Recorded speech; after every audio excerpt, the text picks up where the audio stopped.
Jumpa lagi di channel SCMed. Jadi kali ini kita akan membahas penyakit yang sering jadi kambing hitam, yaitu asam urat. Ya.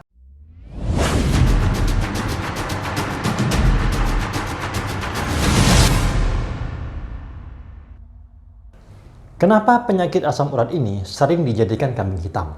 Ya, karena seringkali pasien saya mendiagnosa semua penyakit nyeri di otot, tulang, sendi sebagai asam urat.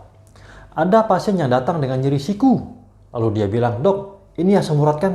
Nah, ada lagi yang datang dengan saraf terjepit, terus bilang, "Dok, ini rasanya seperti urat saya ketarik sampai ke kaki, pasti asam urat." Nah, jadi mentang-mentang ada kata urat ketarik, jadi asam urat. Ada lagi pasien yang datang dengan jari-jari tangannya bengkok, terus urat-uratnya keluar semua, dibilang asam urat. Nah, jadi teman-teman, ya, perlu saya jelaskan. Yang disebut asam urat itu bukanlah urat atau nadi yang ada di tubuh kita. Ya.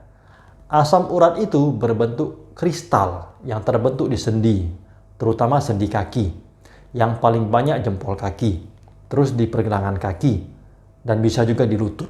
Ya. Asam urat biasanya timbul secara mendadak, dan sendi yang terkena jadi merah, panas, dan bengkak. Sebagian besar radang karena asam urat ini bisa reda sendiri dalam 1 atau 2 minggu. Tetapi sulit untuk melewatkan 1-2 minggu itu. Kenapa? Karena menyutnya minta ampun. Ya. Pasien-pasien saya yang datang karena asam urat rata-rata meringis kesakitan. Ya. Bahkan ada yang menangis, walaupun laki-laki. Ya. Nah, hal yang paling sering ditanyakan oleh pasien adalah apa saja yang boleh dan tidak boleh dimakan oleh penderita asam urat. Kita seringkali diajarkan oleh orang tua, dokter, atau tenaga medis lain bahwa asam urat tidak boleh makan sayur-sayuran hijau, kol, kubis, tidak boleh makan kacang-kacangan, tempe, tahu, jeroan. Jadi sebenarnya mana yang betul? Ya. Menurut penelitian berikut ini, resiko terserang asam urat akan meningkat jika Anda mengkonsumsi alkohol. Ini yang paling cepat kambuh asam uratnya. Nah, kemudian fruktosa. Jadi fruktosa ini adalah gula yang biasanya banyak di sirup-sirup atau di soft drink. Apalagi yang bisa meningkatkan risiko asam urat? Seafood dan daging merah. Nah, ini yang harus dihindari oleh penderita asam urat. Ya. Lalu bagaimana dengan kedelai, tahu, tempe? Ternyata kedelai dan produk-produknya seperti tahu dan tempe tidak meningkatkan risiko asam urat. Berdasarkan penelitian di Singapura, kedelai dan kacang-kacangan malah menurunkan risiko terjadinya asam urat. Nah, jadi selama ini kita salah beranggapan bahwa penderita asam urat tidak boleh makan kedelai, tidak boleh makan kacang-kacangan. Lalu bagaimana dengan sayuran hijau?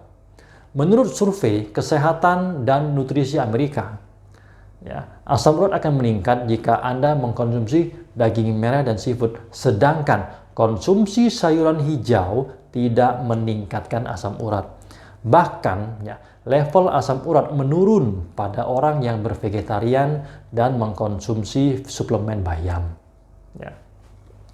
Secara sederhana, berdasarkan panduan diagnosis dan pengobatan asam urat di Amerika dan Eropa. 1. Hindari atau batasi makanan yang berasal dari hewan. Yang kedua, sayur-sayuran dan buah-buahan tidak perlu dibatasi. Jadi sebagai kesimpulan, apa saja yang perlu dihindari oleh penderita asam urat? Alkohol, soft drinks atau minuman yang mengandung fruktosa, daging merah, seafood, jeroan-jeroan. Lalu apa saja yang dianjurkan untuk dimakan oleh penderita asam urat? Sayuran hijau, kedelai dan produknya seperti tahu dan tempe, legum atau biji-bijian, dan kacang-kacangan. Semoga informasi ini bisa bermanfaat untuk kita semua. Salam sehat.